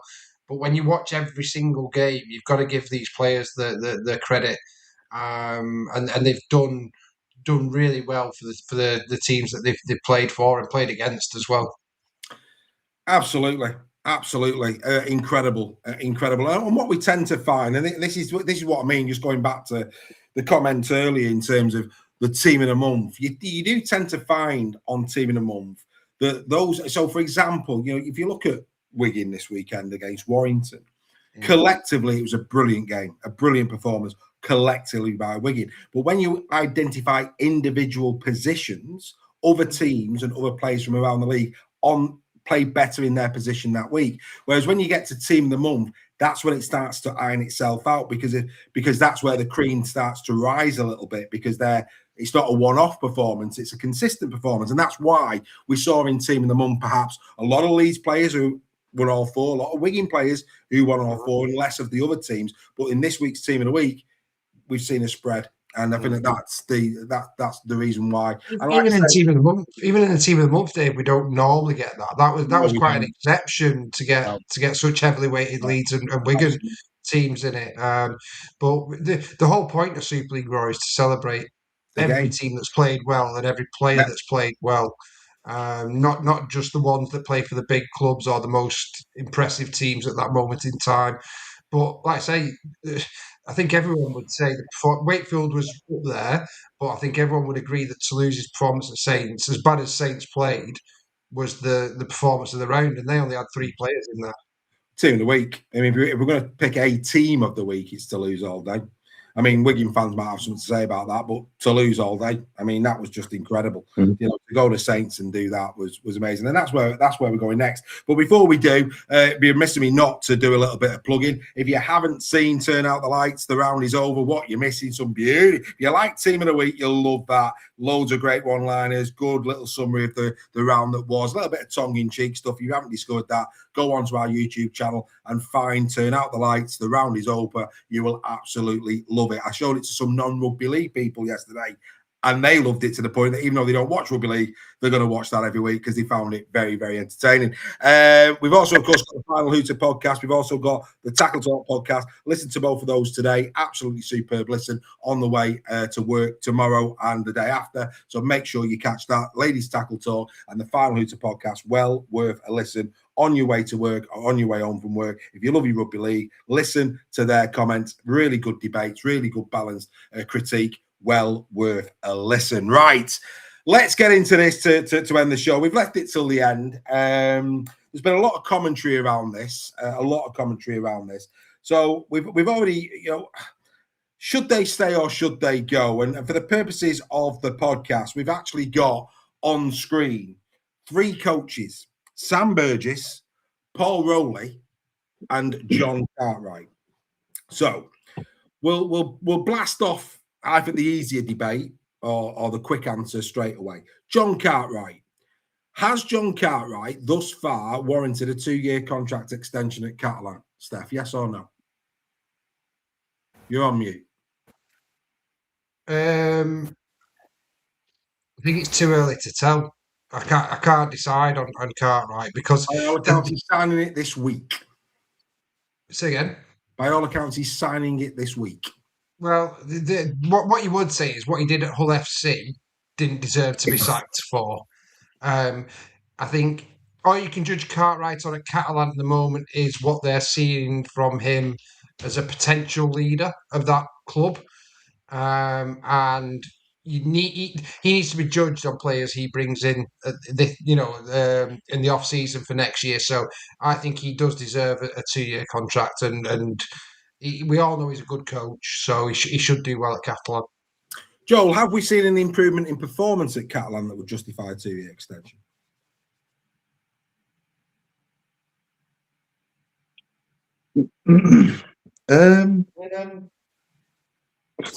It's very difficult to answer that question, just purely because he's come in, and they've got to get used to his playing style. On the face of it, possibly not. I don't know, but I think we will know the answer to that question. Another 6-7 games down the line when they've had a bit more time with him. I think it's just probably a little bit too early to really answer that. I think because I personally right, and I think he does deserve to be in Super League because I think what he did at Hull FC as Steph as a tester was brilliant, and the fact that the players did, Catalan, you'd be too friendly. Look at Robinson, but I think same. I think he's got something. Fair enough. And Greg, would you agree? He stays or not? I think he's inherited a team. I think he needs to be given time to mould a team. So I think he stays, yeah. You think he stays. Right, okay. Yeah. There you go. Right. We'll now move across to Sam Burgess, who I think is one of the luckiest coaches alive this week. Because if St Helens don't lose for Toulouse, all the optics, I believe, would have been on Warrington. Every podcast will be talking Warrington. I genuinely believe that this weekend. But because Toulouse did the unthinkable at Saints, it's all about Saints, which we'll get to in a minute. Steph, have you seen enough improvement in Warrington? Now, of course, the first year he got a bump, very nearly got to the grand final, got to a Challenge Cup final. Year 2, the Challenge Cup final masked it a little bit. It was a disaster in the league. And now we're seeing Warrington sliding down the table. In your opinion, right now, round 18, Super League, Sam Burgess, does he deserve a contract extension at Warrington? I think the jury's still out on Sam. I think they've got to judge him. I wouldn't be doing any contract negotiations with Sam until the season's over at Warrington. There's no disguising that they've had a dip in form. But you've also got to recognise that they are. Is it still third? Is it fourth in the league now? You're fourth. They are now. They are fourth, aren't they? Wakey are third, aren't they? Wakey third. Warrington are fourth. Fourth. Wigan fifth. League sixth. Yeah. Robin's a fifth. Wigan a second. Oh, Wigan a second. Sorry. Yes, of course they are. Apologies. I'll get some grief off Wigan fans for that one. If it's a big if, but if Warrington go on and win the grand final, then it's a no-brainer, isn't it? If he turns that around and does it, and let's not forget Warrington were playing very good rugby at the beginning of the season. I think they've been a bit lucky mid-season with some of the, they could have easily lost some of the games that they did actually win. They have had injuries again. So you've got to factor that in. But I'd like to have seen more, and I'd like to have seen better signings. I think for Warrington, if they are going to be as good as Wigan and Leeds and showing what them two are doing. for a full season, not just for a burst of 8 games and 9 games, because we've seen that time and time again from Warrington. They're more than capable of winning 9, 10 on the bounce, but then dropping off a cliff. There's not really much changed in that respect, has there? So that's where I'm saying I wouldn't be doing any contracts with Sam until the end of the season. Joel, in terms of Warrington against Wigan, I mean, don't get me wrong, Wigan, well done to Wigan, outstanding. Nobody would have thought that before the ball was kicked, but nobody would have thought that the Wigan team had beat Saints the week before. And for me, the difficult thing here for Warrington fans is that arguably that was a weaker Wigan, and Saints lost to by a couple of points, and Warrington got off to a 12-0 lead, and for whatever reason, just couldn't get that job done. Now, as a Huddersfield fan, you take on that. I mean, should a team that is, for example, let's put it this way: does the Sam Burgess coach team of 2024 beat Wigan this week? With all the euphoria of Sam coming into the club, so Warrington got a massive bump year one with Sam, massive bump because it was Sam. Yeah. Right, and I genuinely believe that massive bump, and I think that Warrington team with that bump and the feel good beat Wigan this weekend, but they didn't beat Wigan this weekend with that team that on paper they should have hammered it. The way I look at it is that when it came in 2024, weight does that, and that's great, but. On the face of it, the question that you asked Steph, would you re-sign him now? On the face of it, being in fourth, yes. But then we talk about the dip in form. Well, the dip in form happened roundabouts the time when Steve Mack was having discussions with other clubs. And then there's the so on with Hull FC. After that, the dip starts happening. So you've got to look a bit deeper than just the surface. So is it the fact that Steve Mack's been in there that they've been as successful as they have? I personally think so. But I also agree that jury's out until if the form can come back and you can finish the season strong as well as you started it, then absolutely he gets the job, 100%. But you've got to look a bit far deeper. But yeah, you're right, the before squad, they've beaten them, and they shouldn't be losing them kind of games. Yeah, and, we can talk what ifs in terms of tries allowed, tries disallowed. The bottom line is Wigan won that game, and they won it through heart, desire, and staying in it. End of. Rugby league games is always decisions to and fro. The bottom line is only one team loses. Only one team loses a rugby match. And that's the team who loses the rugby match. Not the referee, nobody else. They lose it. Wigan won it, Warrington lost it. That's as deep as we need to go. There's enough chances, enough minutes in a rugby league game to decide an outcome. It's about the team. Warrington, for whatever reason, folded like a pack of cards at 12-0. Greg, as the Warrington fan on the panel, your take? Yeah, it's a very, very interesting one, isn't it? We have had injuries, as have other teams this season. I've never known a season for a long time where so many teams have suffered injuries to so many players and so many vital players. You've got to remember we've been without on his day the best halfback in the competition on his day in George Williams. He doesn't always perform to his best, but on his day, I don't think there's many would argue he is the best halfback in the competition. Well, you have for 3 years. Brought through. Well, you have for 3 years. Only because he doesn't perform to his best ability consistently. There's no doubt on his day he's the best halfback in the league, but he doesn't do it consistently enough. Bevan French has never done. Yeah. Well, Bevan French does it consistently. Week in, week out. Mikey Lewis. Yeah. Men of steel over the past 3 years.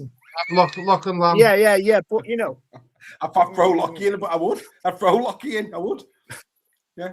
I did say on his Oh, day. okay. On his that's How I'm would just on his I'm day? putting a count on his day. So on his day, and he doesn't do it consistent enough. But we've been without a pivotal player. Thank you, Lewis. We've been without a pack. Be quiet. We've been out a lot of a lot of our forwards have been out, which means Bentley's played a lot and then cost us quite a few penalties. I agree with Joel in that this downturn happened or coincided with McNamara announcing he was going to Hull. I don't think we can underestimate the impact McNamara's had on this team. And I think this is why I will be very, very cautious unless we can get the right person to bring in as Sam's number 2 over the next 2 years. If we're going to extend, I would be very, very cautious in extending his deal by 2 years. The next question you ask is, who is out there to replace Sam Burgess I'll wait. for a club that still wait. for a club though that still has ambition to win a grand final sometime soon? That's ifs and buts. It's a difficult question to answer. Ifs and buts. And we'll do the ifs. We'll do the ifs and buts when decisions are made. But I've got a sneaky suspicion the deal's done. There are rumours flying around that he's here for the next 2 years. As a Warrington fan, are you happy with that, Greg? Not at this moment in time. There you go. And come the first weekend in October, I might have changed my mind. But you'll be that bladdered with the Super League Raw community on the 3rd of October. You'll have thought Warrington were playing by the time you go to bed. And let me tell you in advance, they weren't. Anyway, but that's by the by. That's by the by. But no, look. Before we and there's a reason why I've done this, because obviously people know who we support, okay, the panel who we support, and before we start talking Saints, you've got to have credibility. Massive questions over Warrington, massive questions, huge questions over Warrington, and I'm not shying away from them. Massive questions over Warrington. Warrington should not have lost at the weekend. Shouldn't have done it. It shouldn't have happened. Steph said to me before a ball was kicked that we should win by 30, and I didn't disagree with him. When you look at those two teams side by side before that game, I'm sorry, but all day long, I don't know what's going on with Joe. Warrington should have won that game, and they didn't. And that poses massive questions about Warrington. Doesn't about Wigan. What it says about Wigan is no matter who they put on the field, there's a DNA, there's a standard, and they stick to it. Yeah, exactly. That's a credit to Wigan. Exactly. And this is what I mean. That's a credit to Wigan. That's what makes us different to any other podcast that's not the journalist podcast out there. We call it straight. Absolutely straight. Well done, Wigan. 100%. And if ever a case, Dave, again, as is Warrington's problem in the past, they've played the name of the team instead of the players in front of them. And that has let Warrington down on so many occasions in the past. They need somebody in who can get them over that mental hurdle. We need to move on, right? But I mean, again, comments in the chat why we're waiting for the right time. That time might not come. It's next week's KR, then it's Lee again. But in 2 weeks' time, Warrington, depending on what goes on with Saints, could be out the top 6. I think the interesting question on this one, especially to fans of teams that are in the top 6, top 7, top 8 clubs, would any of those swap their current coach for Sam Burgess? Be really interested to find out that in the chat, because I bet there wouldn't be many. No. Well, we'll just part that. But what we'll say in closing with regards to this, Joel, now you're back. I'll bring you in and then we'll move on to Saints. How big a game now is KR Warrington at the weekend? Yeah, huge. You've got to make a statement. Even if you don't win it, you've got to make a statement. And are you talking about KR or Warrington? Because it's the same for both, isn't it? Well, but massive. I'd say more so for Warrington, just because of where you are in the league and all the talk that's gone on around everything with Steve Mack going and stuff. Sam needs to find one of them big games where his side can make some sort of statement. But you're right; it also the same way goes for KR as well. Are they riding a little bit on last year's? Maybe, I don't know, but they've put in enough good performances this year. The thing for me is injuries aside, you should have a squad that can do a job for you. And you can't just rely on your first 1 to 13 or your 1 to 17. It goes beyond that sometimes. Right. Well, on that point, let's move on to Saints, because you know what? I didn't realise that's how we were going to go into Saints, but let's do that. Isn't it funny that Saints, under adversity and injuries, were performing far better than when the Stars came back at the start of the season? Yeah. Right. Let's just throw that out there. So let's talk Saints, because look, I think I'm missing something here. And I want you to help me with this, and let's have a debate about this. And look, Saints fans, this is done with respect. Done with respect. I'll talk about Huddersfield, I'll talk about Leeds, I'll talk about FC.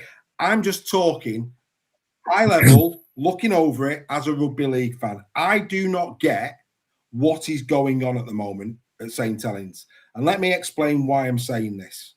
Right? You brought a coach in on a 3-year contract. He's 18 games in. 18 games in. Okay? Now, in adversity at the start of the season, he was firmly in the top 6. Since the Stars started coming back, we're seeing problems. Yeah, it's the coach's fault. Yes, it's the coach's fault. Now, we don't talk round ball, but if Greg will permit me without a card, look at United when Moyes came in. Look at what has happened with the revolving door of coaches. It's a very dangerous precedent. Willie Peters didn't get success in his first year. Didn't. Even Sam Burgess, we just talked about Sam, is getting potentially 5 years.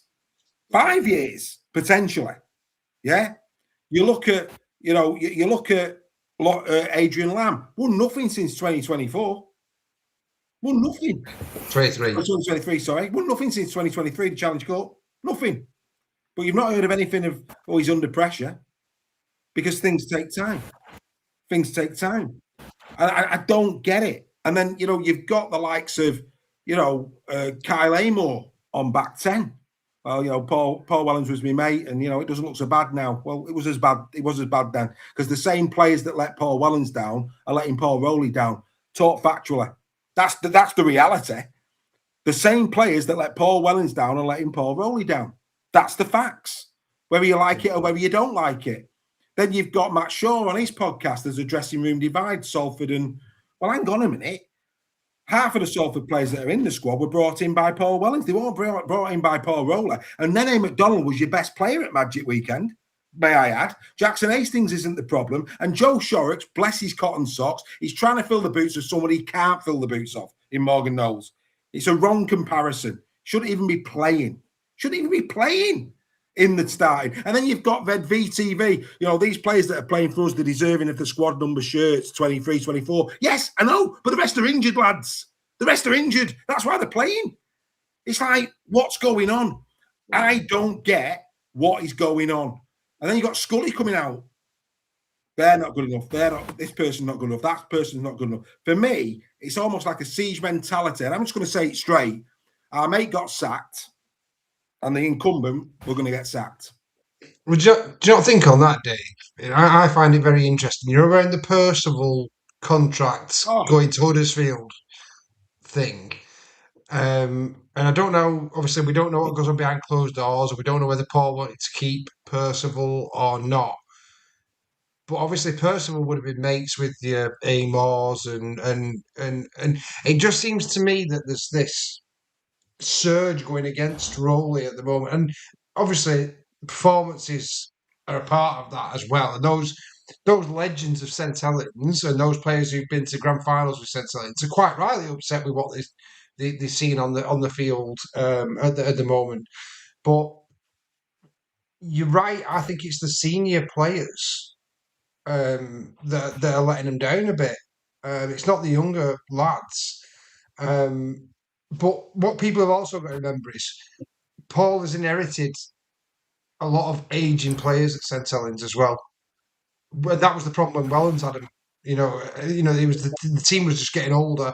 You look at your Johnny Lomax, for example, fantastic. One of the best to do it, Super League, Johnny Lomax on his day, absolutely brilliant player.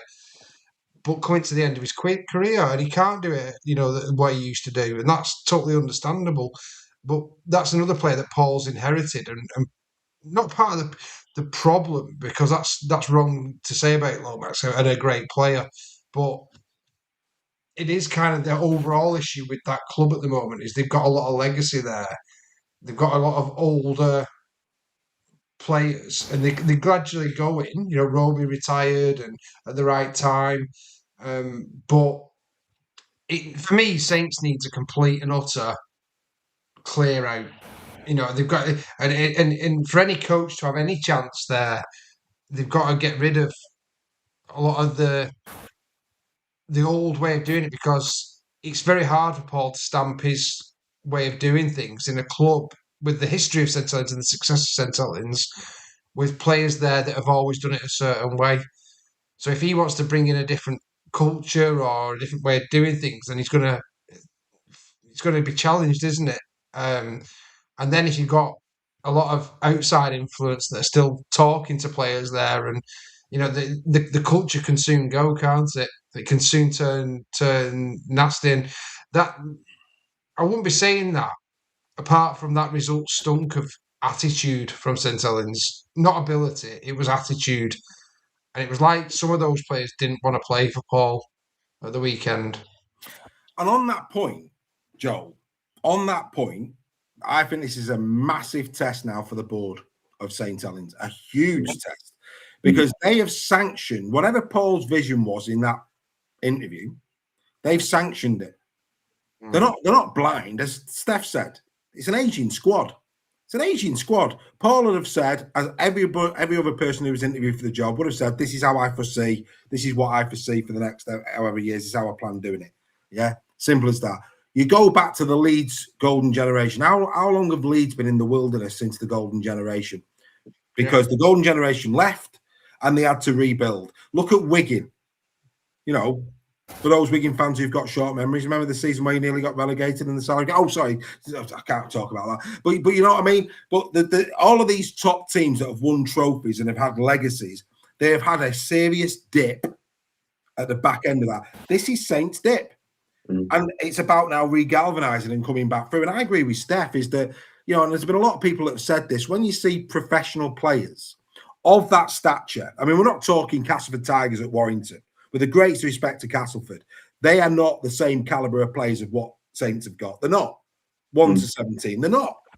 When you start seeing professional players like we saw at the pros like Saints have got there, the senior statesmen, just pack it in against Toulouse.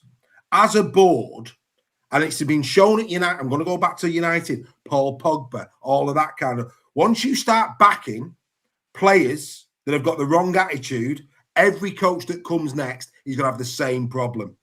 The question now is, should they give it to Giggs until the end of the season? Well, exactly. Give it to Giggs until the end of the season. Then you get Solskjaer. Then you get Moyes. I mean, look, this is the laughable thing about what happened at United. Jose Mourinho got sacked because of Paul Pogba. I mean, hello. You know, it's crazy. A man who has won everything in the game of football gets sacked because he's trying to instill a standard, and Paul Pogba, who's selling shirts, overrides. And Joe, that's what I'm seeing.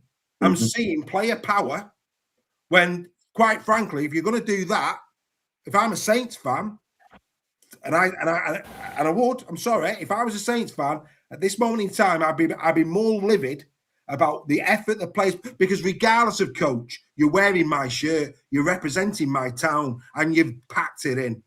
You've just packed it in, and it's me you're cheating, not the coach. Me. Your thoughts, Joe?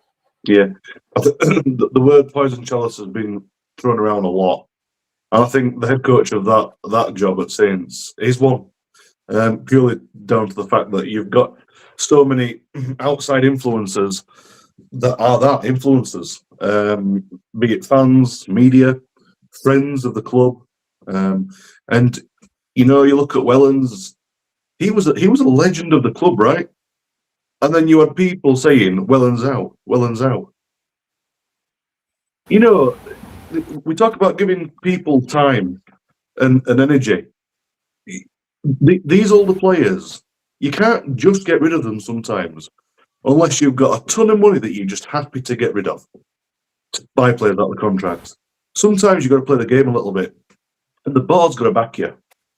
And that's a problem with a lot of clubs have. We've had it. We've got it, let's call it. So I think that for Paul to get the best out of his players, he needs to get the players that he wants. And he needs to get rid of some of that, what we'd have to call it now, deadwood there. Because otherwise, performances like that will carry on. And if you can get some younger boys in there, Paul is the type of coach that will get the best out of the young players and develop them into really great players.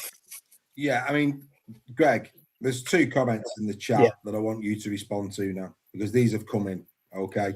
The first one is on the screen, and both have come in from Adam. The talk of the town is that older players and non-playing staff are not on board with Rowley. The older players, so the ones who are about to retire, are non-playing staff who have probably never thrown a rugby ball in anger. Okay? They are not happy with Paul. And then this one for me, and this is, do you know what? If this is true, I severely am concerned for Paul Rowley. Because if this is true, this is unbelievable. Season ticket holders that couldn't or chose not to make the game on Sunday all received an email this morning asking to fill a form with the reason why. I'm sorry, if that email has gone out, I'm sorry. How dare they? Well, how dare they send that email? Because do you know what? Hull FC, 10,500 fans every week, win, lose, draw, rain, shine, snow, go and support their team. Sorry, Saints fans, that's the facts. And I'm sick of hearing, fans are talking with their feet. No. The real fans were in that stadium on Sunday. The real fans are going to be back in the stadium this week. It's a flipping nonsense. Takes a lot for me to get upset. 10,500 every week at Hull FC. And we're sending an email out to people who can't be bothered to support their team in protest when they should be backing them. Shocking. Reggie, over to you. Yeah, I can't quite believe that one. I think we might have to check. I'm not doubting that. You can only go off what's on the screen. He might be a season ticket holder who's got it. Adam, are you a season ticket holder who got that email? That's a little bit like your parents getting an email from school asking why your kid wasn't in school that day. Multitude of reasons why they might not have been there. Not all to do with you don't like Paul Rowley. It was a very, very hot weekend. There were lots of amateur rugby league competitions on that weekend. But by the by, Saints have to be careful here. And going back to what you said, Dave, the Saints board have to make a decision. If senior players and non-playing staff are against Paul Rowley, then this is a decision that goes above Paul Rowley. If you want a manager, a coach to get you out of adversity, then Paul Rowley's your man. But you can't let the entitlement of some of the fans, I'm not saying every Saints fan is entitled, but there's an entitlement there. There's an entitlement in a lot of clubs, but there is at Saints, and we see it echoed in Red V every week. You've got to get past this sense of entitlement and just recognise that at this moment in time, your team is not good enough. Therefore, have you got a coach that can make your team good enough, that can, in a time of adversity, get you through that, come through the other side, bring players through, and work those players into a team? We had a situation at Warrington that was very similar with Darryl Powell, where senior players and some staff didn't agree with his methods. We saw what happened at Warrington. We saw what happened with Darryl Powell. It ended in tears. If Saints aren't careful, the same situation can happen. And now look what Darryl Powell was doing at Wakefield. Would Warrington swap the Darryl Powell at Wakefield for the Sam Burgess at this moment in time? Well, who knows? But he's certainly doing a lot better than Sam Burgess is at this moment in time, with players he's recruited, with style of play, and with wins. So, yeah, it's a very, very sticky situation for Saints this moment in time. I think Rowley stays. He's had 3/4. He's had 2/3 of his season. Rowley stays for me, and you give him a chance to turn it round. Well, Adam's back in the chat, and he says that email did go out. He's a season ticket holder. He was at the game, but his cousin wasn't at the game. He's on holiday, and his cousin got that email. So I'm going to trust Adam that email went out. I'm now going to say something that I didn't plan on saying, but I am going to say. I am going to say it now. Okay, if Paul loses, if St Helens lose against Catalan, Paul will not see past the Wigan game. And this, and as far as I'd be amazed if he did, based on that, because that just feels like fan power, player power. It just doesn't feel right. I'm sorry. We're 18 games in. He's inherited that squad, and the players that he's brought in aren't the enemy. They're not necessarily the problem at this moment in time. It's unbelievable. So, in my personal humble, whatever it's worth, if that is true, and they lose to Catalans, I don't see him beating Wigan. I really don't in rivals round. Okay, what I would say is, Paul, enjoy the payoff. Go and enjoy your holiday, mate, and come back better. Because quite frankly, you know, what's the point? There comes a point where what is the point? Because this is just unbelievable. All I would say is the amount of Super League clubs who would give their back teeth to have Paul Rowley as their coach is unbelievable. And for me, you know, we've all met him, cracking fella, doesn't deserve it. He deserves the time and the respect to do the job that he applied for, that he interviewed for, with a vision. Allow him to do it and back him. And you know, he's with these players week in, day out. Day in, day out.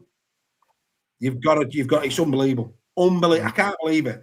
For me, I know Paul, he'll stay. He'll fight till the bitter end. I wish him well with it. But you know what? Wow. Just wow. 18 games in. Like I said, remember what happened at United. Revolving door. Here we go. No matter who you bring in, it's going to take years to solve that club out because they have under-invested for 5 years. They have not replenished in the areas they should have replenished, which means that to this day still, a man who will retire next year, who has done incredible things for your club, and he's pillaged from the terraces every week because he does one knock on a game in Alex Walmsley, but he's still your best forward. And that in itself is a travesty because at his age, you should have had at least 2 or 3 behind him that were recruited 4 years ago, ready to slide in, and that hasn't happened, and that's Paul's fault as well. Unbelievable! Can't believe what I'm seeing. I've had so much respect for Saints as a club, but at the moment you're looking at it going, "What are you doing?" It's bonkers. As a Huddersfield fans, Warrington fans, Lee fans, you look at it and you go, "On what planet? What is going on?"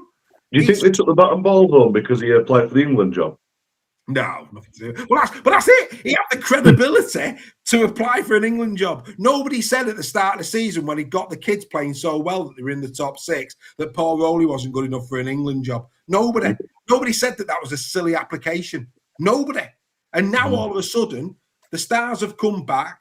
A few people have left because he's trying to do it a different way and they're not happy. Change hurts. I get that. And all of a sudden, it's time for Paul to leave. It's absolutely frightening. Anyway, time has beat us so much so, we haven't got time to do the jingle, but I will announce who the player of the month of June was. Boys, any ideas? Ash Hanley. You going Ash Hanley? Steph? Yeah. Connor. You're going Connor and Joel? Yeah, I'm with Reggie on Hanley, yeah. No, it is Jake Connor, and it had to be Jake Connor. Look at those stats, boys. 11 assists, 24 out of 26 goals. He's been outstanding. 3 of the 4 team of the weeks at Super League Raw. That is exceptional. That is Man of Steel form. That is Jake Connor. Absolutely sensational June. Fully deserving. Guys, time has beat us. What a show that's been. Saints fans, if you want to unsubscribe because we're talking sense, that's up to you. We've said about Warrington. We've said about Huddersfield, how much grief of Huddersfield come under. And me and Joel have not shirked it. We had a right ding-dong 2 weeks ago. That's what we do here. We call it straight. But the bottom line is you've got to be able to take it, simple as that, to the outside world at this moment in time. We're all looking in and going, what is going on there? And with that, we will be back next week. Rowley wasn't sacked at Lee. Paul Rowley left to go to Toronto. Exactly, and he wasn't sacked at Salford either. With that, we'll leave you with it. Thanks for watching. We'll be back next week. Bye for now.